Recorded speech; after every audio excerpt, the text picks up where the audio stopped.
Every airplane you have ever flown on weighs somewhere around 100,000 pounds. Some of the big ones, 200, 300,000 pounds. Metal, fuel, luggage, people. 300 people sitting in rows, reading magazines, eating peanuts, complaining about the person in front of them, reclining their seat. And the whole thing, all of it, is just hanging there, in the air, moving through nothing but air, which, as you well know, you can wave your hand right through without much trouble. You are sitting there at 35,000 feet, eating a little bag of pretzels, and between you and the ground there is nothing. 6 miles of nothing. The thing holding you up is not a cable.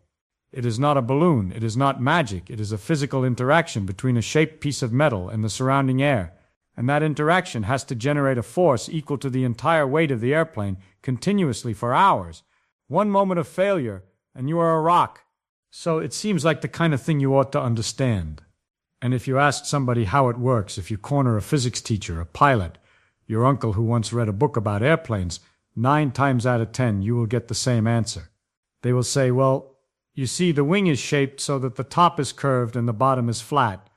The air that goes over the top has to travel a longer distance than the air that goes underneath, but both streams of air have to arrive at the back of the wing at the same time. So the air on top has to move faster to cover that longer distance. And Bernoulli's principle tells us that faster moving air has lower pressure. So there is lower pressure on top, higher pressure on the bottom, and that pressure difference pushes the wing up. Lift. That explanation is everywhere. It is in high school textbooks. It is in encyclopedias. Pilot training manuals have used it for generations. Museums put it on the little plaques next to model airplanes. I have heard university professors say it with great confidence and a pointer and a diagram. And every single part of that explanation, taken as a complete package, is wrong. Not a little wrong, fundamentally, structurally, irredeemably wrong. And I can prove it. But before I tear it apart, let me be fair.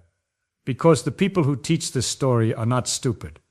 There is something deeply seductive about that explanation. It has a beautiful logic to it. Air splits at the leading edge. One path is longer than the other. The longer path means faster speed. Faster speed means lower pressure. Lower pressure means lift. Each step seems to follow inevitably from the one before. It is a chain of reasoning that feels almost airtight. And that is exactly why it has survived for so long. Beautiful wrong ideas are the hardest to kill. They resist all evidence because they satisfy the mind so completely that people stop looking for trouble. So let us take it seriously for a moment. Let us really examine this explanation with the respect it does not deserve, but with the care that the topic demands. The core claim is what aerodynamics call the equal transit time theory.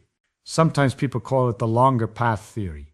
The idea is this: a parcel of air that gets split at the front of the wing, the leading edge, must rejoin at the back of the wing, the trailing edge, at the same instant. The molecule that went over the top meets its partner that went under the bottom, right there at the trailing edge, and they continue on their way together, like two friends who take different paths around a building and agree to meet at the far corner at exactly the same time.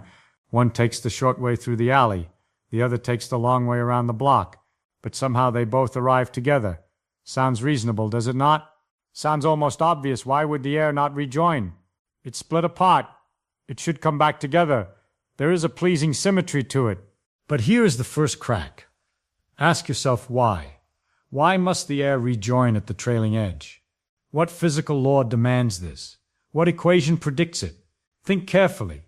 Is there some force pulling those two parcels of air back together? Some invisible rubber band? Some telepathic connection between the molecule on top and the molecule on the bottom? No, there is no law of physics, not one, not anywhere, that says two parcels of air that separate at the leading edge must arrive simultaneously at the trailing edge. You can look through every textbook on fluid dynamics ever published. You can search through Newton, through Euler, through Navier, through Stokes, through Bernoulli himself.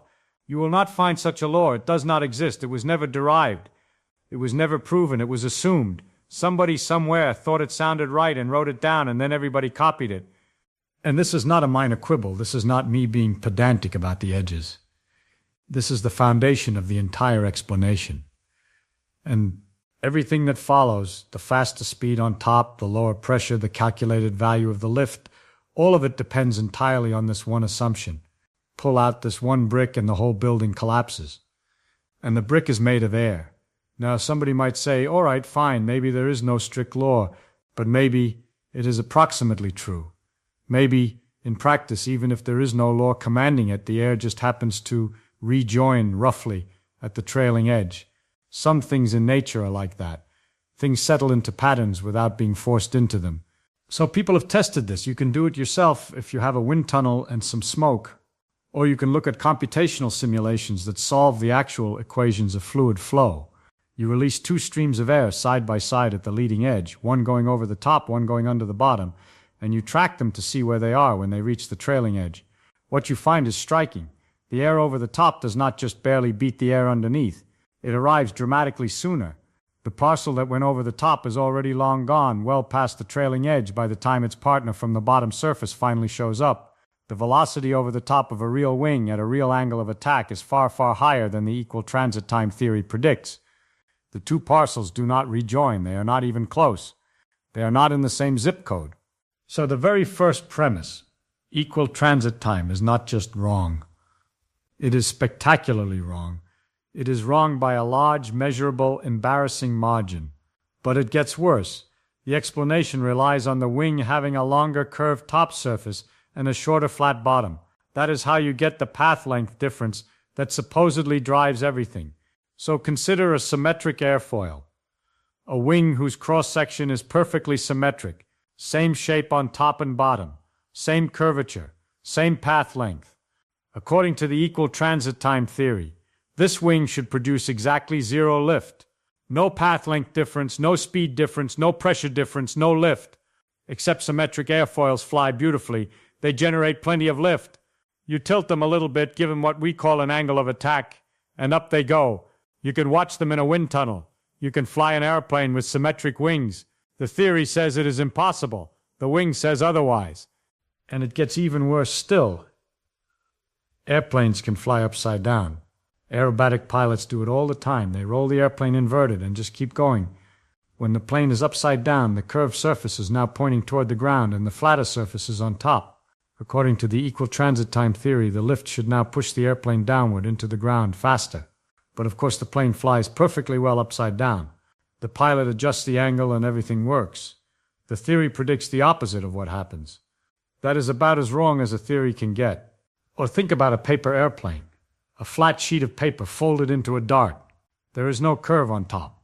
There is no curve on bottom. The top and the bottom are the same surface. Same shape, same length, same everything. Where is your path length difference? There is none. Yet paper airplanes fly. Every child knows this. Every child who has ever folded a piece of paper and thrown it across a classroom has experimental evidence contradicting the standard textbook explanation, and most of them do not even realize it. So the equal transit time theory fails in at least 4 completely independent ways. The premise of equal transit has no physical basis. The predicted velocity is far too low. Symmetric airfoils contradict it. Inverted flight contradicts it. That is not a theory with some rough edges that need sanding. That is a theory that has been demolished. And while we are demolishing things, let me address another famous claim that you hear at dinner parties. According to the laws of physics, a bumblebee should not be able to fly. People love repeating this because it sounds delightfully mysterious. The little bumblebee defying the arrogant physicists. Nature outsmarting the equations. The claim has a real origin, but it has been twisted beyond recognition. Sometime in the 1930s, somebody applied the standard equations for fixed-wing aircraft lift to a bumblebee's wings and got a number that said it should not fly, which is perfectly correct. A bumblebee cannot fly using fixed wings. A bumblebee is not a tiny airplane. Its wings do not hold still. They flap, they twist, they rotate, they create complex vortices on each stroke. The aerodynamics of insect flight is utterly different from the aerodynamics of an airplane.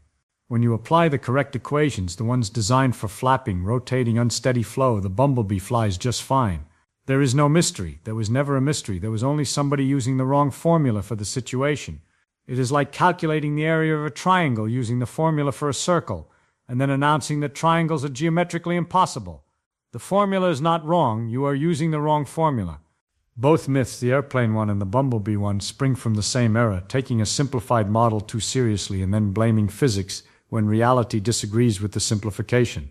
Physics is not wrong. Your model was too simple. Now I want to be careful about one thing, because people sometimes make the opposite mistake. They hear that the equal transit time explanation is wrong, and they conclude that Bernoulli's equation must be wrong. That is not the case. Bernoulli's equation is a perfectly valid piece of physics.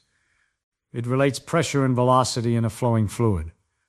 And if you know the velocity distribution around a wing, Bernoulli will correctly give you the pressure, and from the pressure you can correctly compute the lift. The equation is fine. The problem is not Bernoulli.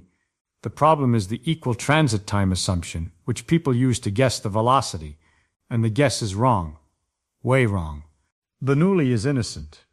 Equal transit time is the criminal. They should not be charged together. All right, so if the standard explanation is wrong, what is actually going on? How does a wing really produce lift? Let us build it from scratch. Forget wings for a moment. Forget Bernoulli. Forget curves and paths and everything you were taught. Start from the most basic physical principle I can think of. Newton's third law. You push something, it pushes you back.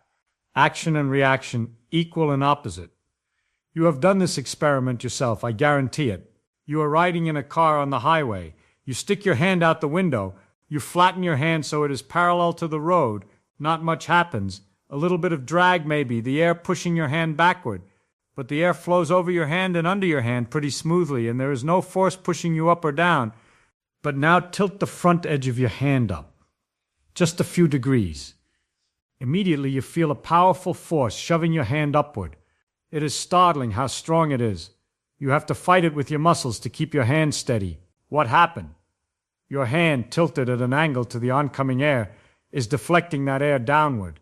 The leading edge catches the airstream and redirects it so it leaves your hand moving more downward than it was before. Newton says if you push air down, the air pushes you up. That is lift. At the most fundamental level, that is all lift is. A wing deflects air downward and the reaction force pushes the wing upward. But let me be more specific, because deflecting air downward might sound vague. What I mean is this. Before the wing arrives, the air ahead of it is basically still or moving horizontally with the general wind. After the wing passes, the air behind it is moving distinctly downward. This is called downwash. You can measure it. You can see it in smoke trails behind a wing in a wind tunnel. Behind every airplane in flight there is a sheet of air moving downward, and the total downward momentum of that air per unit time is exactly equal to the weight of the airplane. It has to be. Conservation of momentum demands it. The airplane pushes air down with a force equal to its weight, and the air pushes the airplane up with an equal and opposite force. If you watch a large airplane fly low over a lake, you can sometimes see the downwash disturbing the surface of the water. This is why the angle of attack is so crucial. The angle of attack is the angle between the wing's chord line, roughly from leading edge to trailing edge, and the direction of the oncoming air. Increase the angle, deflect more air downward, get more lift. Decrease it, deflect less, get less lift. It works for flat plates, for curved wings, for symmetric wings, for your hand out the window. It even works for inverted flight, because the pilot adjusts the angle of attack so the wing still deflects air downward even though the plane is upside down. The shape of the wing helps, certainly. A well-designed curved airfoil is much more efficient than a flat plate.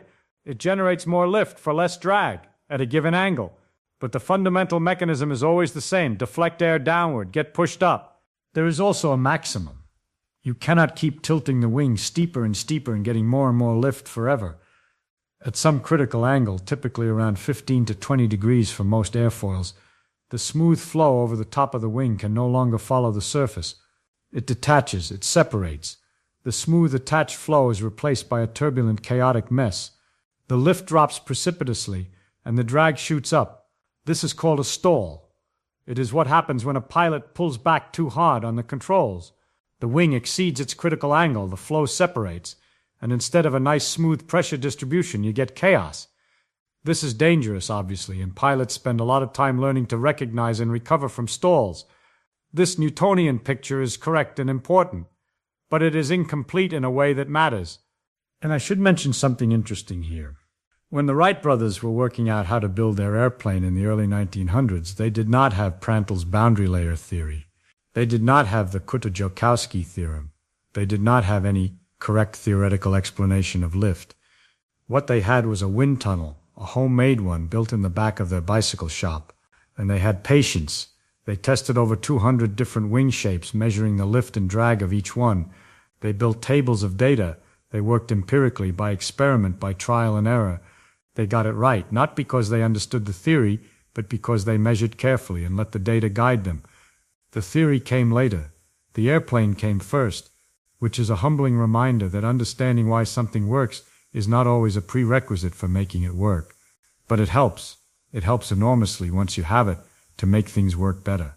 If you only think about Newton's third law, you might imagine that only the bottom of the wing does the work, like a paddle slapping the air downward. And that is not the whole story. Not even close. Measurements show that about 2/3 of the lift on a typical wing comes from the top surface. Not the bottom, the top. The top, there is a strong region of low pressure above the wing that sucks the wing upward, and this contributes more to the total lift than the high pressure region pushing from below. So we need to understand what is happening above the wing and why the pressure there is so low. This is where things get genuinely interesting.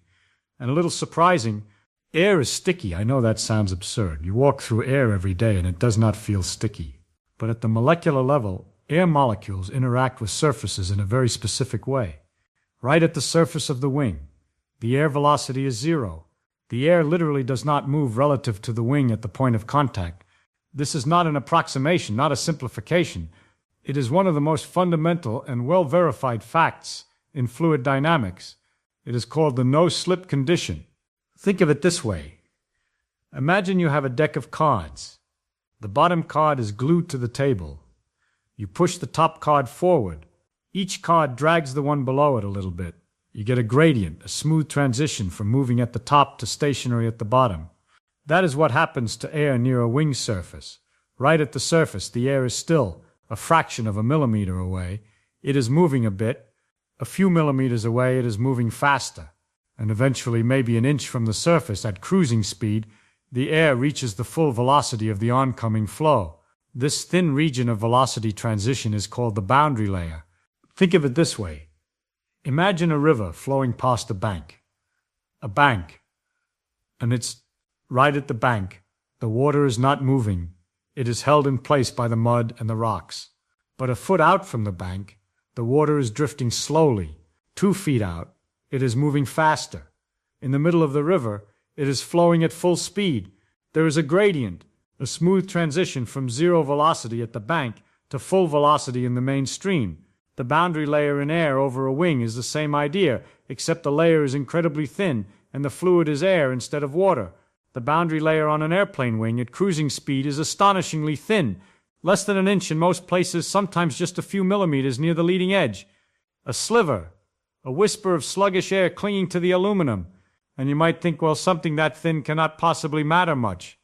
It is to the wing what a coat of paint is to a building. Negligible.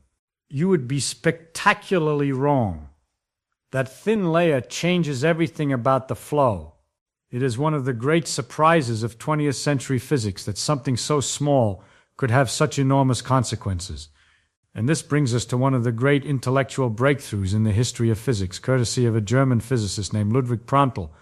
In 1904, at the Third International Congress of Mathematicians in Heidelberg, a young German physicist named Ludwig Prandtl stood up and gave a talk, just 8 pages of notes.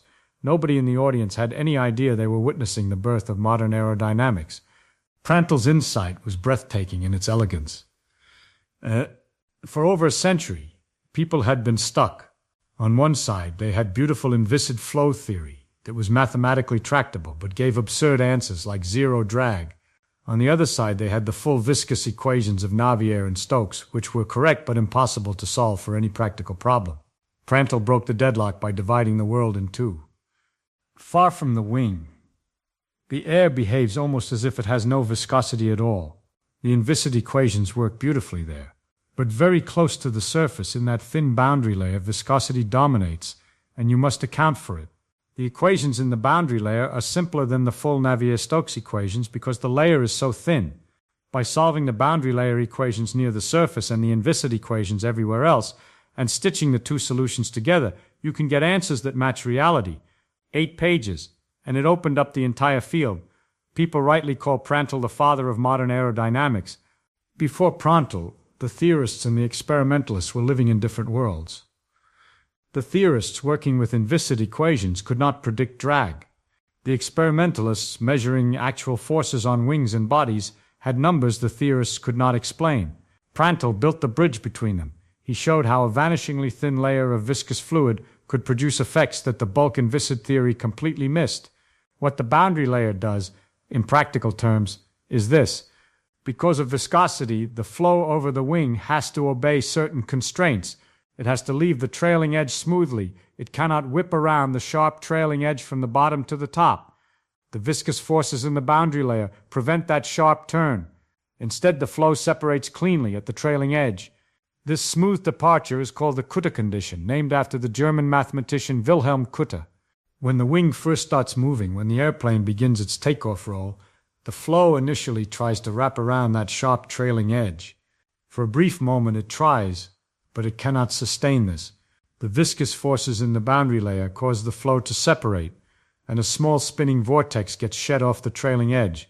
This is called the starting vortex. You can see it in wind tunnel experiments, a little swirl of air that gets left behind as the wing begins to move. Here is where it gets elegant.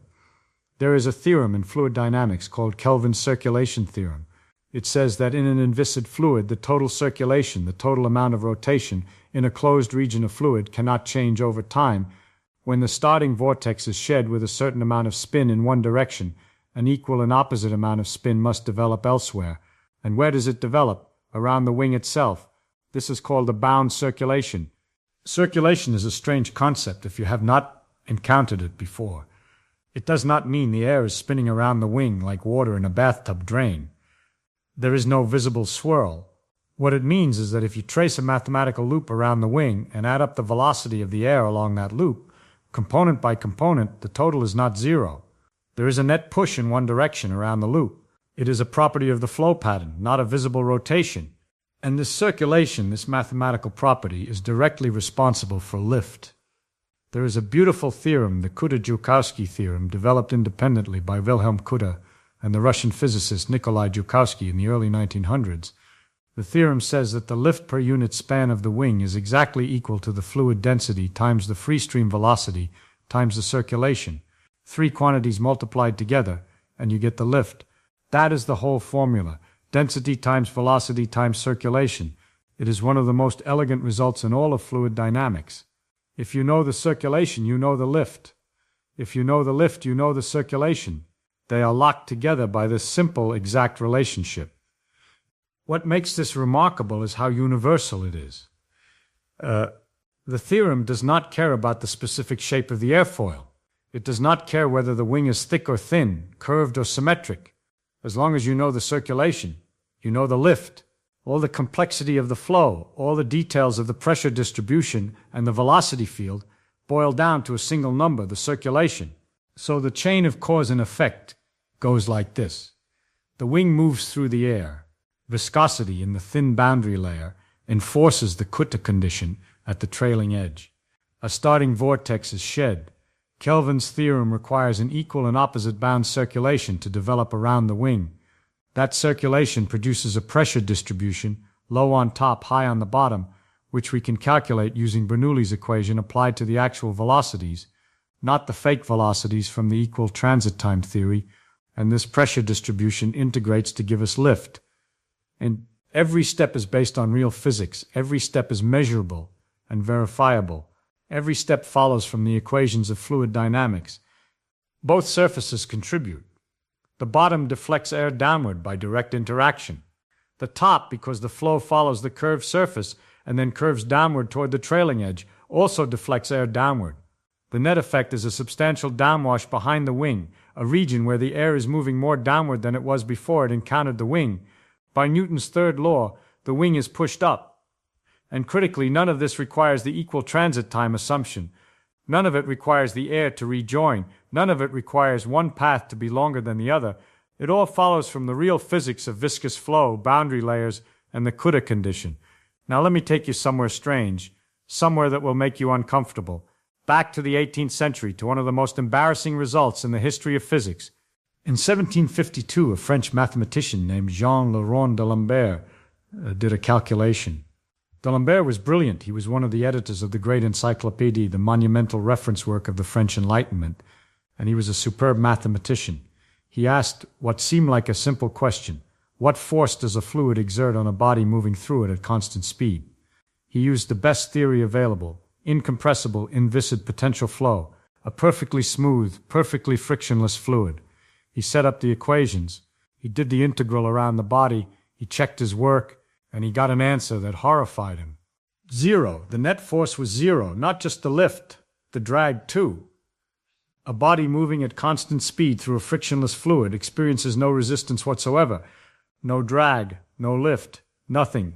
The fluid parts perfectly ahead of the body and closes perfectly behind it, and the pressure pushes equally in all directions, and the whole thing adds up to precisely nothing. D'Alembert knew this was absurd. Ships obviously experience resistance in water. Arrows slow down in flight. A person walking through a strong wind feels a force. The mathematics was impeccable, but the conclusion was ridiculous. He published the result and said with admirable honesty that he would leave the resolution of this paradox to future geometers, and it took 150 years to find the answer. And 150 years of the smartest people in Europe being stumped by the question of why a frictionless fluid gives the wrong answer. You might think the answer is obvious. Well, real fluids are not frictionless. True. But here is the puzzle that kept people up at night. Real fluids like air and water have very little viscosity. Air is barely viscous at all. It feels like it should be very close to the inviscid ideal. So why does the inviscid theory not give an approximately correct answer? Why does it give an exactly wrong answer? Zero is not approximately correct. It is maximally wrong. How can the tiniest bit of friction produce a gigantic change in the answer? This is the puzzle that Prandtl solved with his boundary layer. What? The answer is that no matter how small a viscosity, it creates a boundary layer where its effects are concentrated. And that boundary layer, no matter how thin, changes the fundamental character of the flow. It introduces asymmetry. It allows separation. It permits drag. The effect is not proportional to the amount of viscosity. It is a qualitative change, not a quantitative one. A tiny amount of friction does not produce a tiny amount of drag. It produces a completely different kind of flow. Mathematicians have a name for this kind of behavior. They call it a singular perturbation. The inviscid limit is not the smooth, well-behaved limit you might expect. It is wild, discontinuous. The solution at zero viscosity is fundamentally different from the solution at any non-zero viscosity, no matter how small. It is as if you are walking along a smooth path, and suddenly there is a cliff. You cannot tiptoe up to frictionless flow. You fall off the edge. This is the part that I find genuinely wonderful, the part that gives me the chills when I think about it. The most idealized, mathematically pristine version of fluid flow predicts that flight is impossible. In a perfect frictionless world, there is no lift and no drag. Nothing interesting happens. A wing does nothing. An aeroplane sits on the runway and never moves. And what rescues flight from this mathematical death sentence is friction. The very thing you would think works against an airplane, the thing that creates drag and burns fuel and slows you down, is the same physical phenomenon that makes lift possible in the first place. Without viscosity, without that microscopically thin boundary layer of sluggish air, no starting vortex forms. No circulation develops. No Kutta condition is established. And there is no lift. Friction is not just the enemy of flight. It is the secret ingredient. The thing that tries to slow you down is the same thing that holds you up. Nature has a sense of irony that would make a playwright jealous. So now let me come back to the title of this talk. The airplanes should not be able to fly. And nobody really knows why. Is that true? The first part has a kernel of truth, but only in a very narrow technical sense. In D'Alembert's perfectly inviscid mathematical world, flight is indeed impossible. So if by should not you mean according to an oversimplified model that ignores a crucial physical effect, then sure, but that is like saying a car should not be able to drive because you left friction out of your model of tires. The real equations of fluid flow, the Navier-Stokes equations, which include viscosity, predict lift with no trouble at all. There is no paradox in the real physics. There is only a paradox in the simplified version. The second part, nobody really knows why, is more interesting and more wrong, but it has a subtle grain of truth that is worth examining. We know very well how lift works. We can predict it. We can calculate it multiple ways. We design billion-dollar aircraft using these calculations, and they work.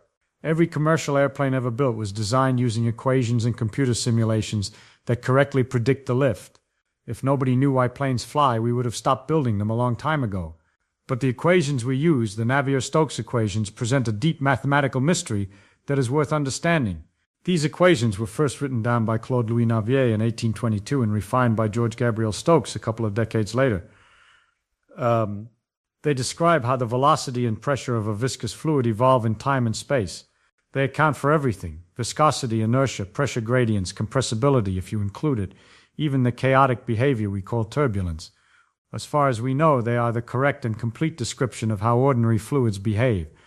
And for most practical cases, we cannot solve them exactly. The difficulty is that the equations are nonlinear. The velocity of the fluid at one point depends on the velocity at neighboring points, which in turn depend on the velocities at their neighbors, in a chain of mutual influence that makes the mathematics ferociously hard. Linear equations can be broken into simple pieces and solved one piece at a time. Nonlinear equations resist this. Their pieces interact with each other, and new behavior emerges that you could not have predicted from any single piece alone. Turbulence, that beautiful, chaotic, swirling motion you see in a stream or in the smoke from a chimney, is a fundamentally nonlinear phenomenon. So we solve the Navier-Stokes equations approximately on computers by dividing the space into millions or sometimes billions of tiny boxes and stepping forward in tiny increments of time, computing the velocity and pressure in each box based on values in its neighbors. This is called computational fluid dynamics. It is one of the great triumphs of modern engineering. The answers match experiments with remarkable precision. Every modern airplane wing, every turbine blade, every car body, every bridge that must resist wind loads has been designed using these numerical solutions. They are reliable, they work, but nobody has exact analytical solutions for most real situations. And more troubling, nobody can prove that solutions to the three-dimensional Navier-Stokes equations always exist and remain smooth and well-behaved. It is conceivable that the solutions develop singularities, points where the velocity becomes infinite, blow-ups in the mathematical sense. Nobody has ever observed this in a simulation or an experiment. But nobody has proved it cannot happen. This question is one of the 7 Millennium Prize problems posed by the Clay Mathematics Institute in the year 2000. There is a $1 million prize for whoever can resolve it. As I stand here, that prize is unclaimed. It is considered one of the hardest open problems in all of mathematics. So there is a genuine sense in which our mathematical understanding of fluids has a gap, not a gap in our ability to predict or calculate. We can do that just fine, but a gap in our ability to prove with full mathematical rigor that the equations themselves always behave. Calling this evidence that nobody knows why planes fly is a bit like saying nobody understands addition, because Gödel proved that the foundations of arithmetic have inherent limitations. Or like saying nobody understands the sun because certain problems in plasma physics remain open. We understand flight, we understand it thoroughly, from multiple perspectives, using multiple theoretical frameworks that all agree with each other and with experiment. The deep mathematical questions about the Navier-Stokes equations are fascinating and important, but they do not make flight a mystery any more than Gödel's theorems make 2 + 2 a mystery. And let me say something about those multiple perspectives, because this causes confusion too. Some people explain lift using Newton's third law and downwash. Other people explain lift using pressure differences from Bernoulli's equation. Others use circulation theory and the Kutta-Joukowski theorem. And some people treat these as competing explanations, as if you have to pick a side. Newton versus Bernoulli, they say, as if it were a boxing match. This is a false conflict. These are not competing explanations. There are different ways of describing the same physical reality. It is like describing a symphony. One person describes the melody. Another describes the harmony. A third describes the rhythm. Are they disagreeing? No, they are all describing the same piece of music from different angles. The melody description is not wrong because it omits the harmony. The harmony description is not wrong because it ignores the rhythm. Each captures a true aspect of the whole. Newton's third law tells you the force on the wing must equal the rate of change of momentum of the deflected air. That is true. Bernoulli's equation, correctly applied to the actual velocity field, gives you the pressure distribution. And integrating that pressure gives you the same force. Also true. The Kutta theorem, which connects circulation to lift, gives the same number again. Also true. They are three roads to the same destination. You can take any of them, and you arrive at the correct answer. The only problem is when somebody takes one of these correct roads and contaminates it with a false assumption, like equal transit time. That is not Bernoulli's fault. Bernoulli was a fine road. Somebody just put a wrong turn sign on it. So why does the wrong explanation persist? Why does the equal transit time theory still appear in books and classrooms after decades of correction? I think there are two reasons, and they are both important. The first is that the wrong explanation is easy. It tells a clean, simple story with a beginning, a middle, and an end. Curved wing, longer path, faster air, lower pressure, lift. Each step is easy to visualize. Each step seems to follow from the one before. A teacher can draw it on a chalkboard in 2 minutes. The correct explanation involves viscosity, boundary layers, the no-slip condition, circulation theory, starting vortices, the Kutta condition, and the Kutta-Joukowski theorem. That is a much harder story to tell. It requires more time, more background, and more willingness to sit with complexity. In a world where physics education is often compressed into sound bites, the wrong answer wins because it fits in the allotted time. The second reason is deeper and more troubling. Once a wrong idea gets into the textbooks, it reproduces. A teacher learns it from their textbook. They teach it to their students. Those students grow up, and some of them become teachers, and they teach the same wrong thing to the next generation. Each person in the chain genuinely believes they are correct. They are not lying. They are not being lazy. They are faithfully transmitting what they were taught. But what they were taught was wrong, and so the error propagates generation after generation, like a miscopied gene. The equal transit time theory has been in some textbooks for nearly a century now. Think about how many minds it has passed through. How many students absorbed it, nodded, wrote it on an exam, got it marked correct, and carried it with them for the rest of their lives. NASA, to their credit, has published explicit corrections on their educational website with detailed explanations of why the equal transit time theory is wrong. And yet, if you walk into a random high school physics classroom tomorrow, there is a good chance you will hear it taught as if it were gospel. This is one of the great dangers in science education. This is one of the great dangers. Not that students will be ignorant. Ignorance is fixable. You just add knowledge. The real danger is that students will be confidently wrong. A person who does not know how lift works can be taught in an afternoon. A person who thinks they already know, who has a beautiful and satisfying but incorrect picture in their head, that person is much harder to reach. You first have to demolish the wrong picture, which feels like an attack on their intelligence, and then build the correct one, which requires more effort than starting from scratch. People resist this. It is uncomfortable to learn that something you were confident about was false. It feels like being tricked. And this is not just a problem with airplanes. It happens everywhere in physics. Electrons orbiting the nucleus like little planets. Light being a wave or a particle as if it switches costumes between experiments. Gravity is a pulling force without any sense of what Einstein showed about the geometry of spacetime. Heat is a fluid that flows from hot to cold. These are all simplifications that were useful at one point, but they become dangerous when people mistake them for the truth. The map is not the territory. The model is not the phenomenon. I want to leave you with one more thought because I think it is the most beautiful thing about this whole business. If you have ever watched a wind tunnel test or even a good simulation, you have seen something extraordinary. The moment the air starts flowing over a wing, there is a brief chaotic moment at the trailing edge. The flow does not know what to do yet. It tries to wrap around the sharp edge. It fights with itself. And then, within a fraction of a second, the starting vortex peels off and floats away downstream. The circulation establishes itself around the wing. The flow snaps into its steady pattern, and lift appears. It is like watching a key turn in a lock. Everything clicks into place. And from that moment forward, the wing is flying. The air above is racing. The pressure is dropping. The downwash is forming, and hundreds of thousands of pounds are being supported by nothing you can see or touch. This happens every time an airplane takes off. Every single time. On every runway in the world. And it happens because of physics that was not understood until the 20th century, that relies on a paradox from the 18th century, that depends on a microscopic layer of sticky air that nobody can see. D'Alembert showed us what a frictionless universe would look like.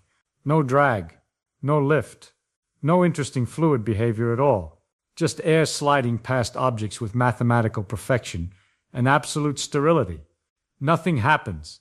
It is the most boring universe imaginable. But the real universe has friction. It has viscosity.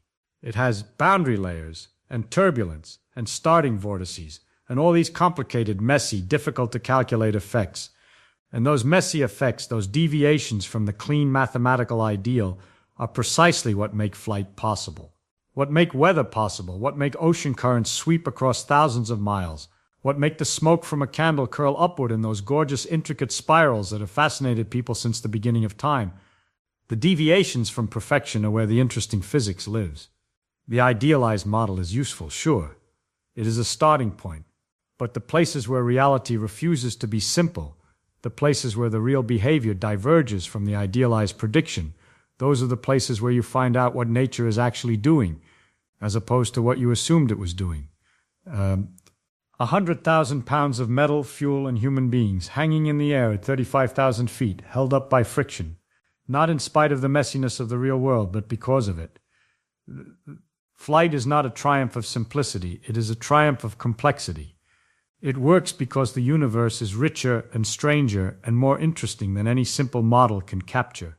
If that does not make you want to look more carefully at the world around you, at the steam rising from your coffee, at the ripples in a puddle, at the flutter of a flag in the wind, then I do not know what will. So next time you are on an airplane, looking out the window, watching that wing slice through the clouds at 500 miles per hour, remember this: that wing is not flying because the air on top takes a longer path.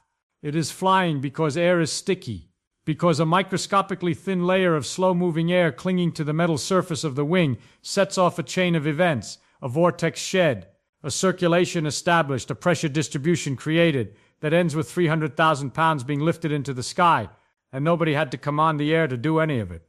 The air just does what the physics tells it to do. That is not a mystery. That is something better than a mystery. That is understanding. Tell me this: what other explanation have you been taught that you have never really questioned?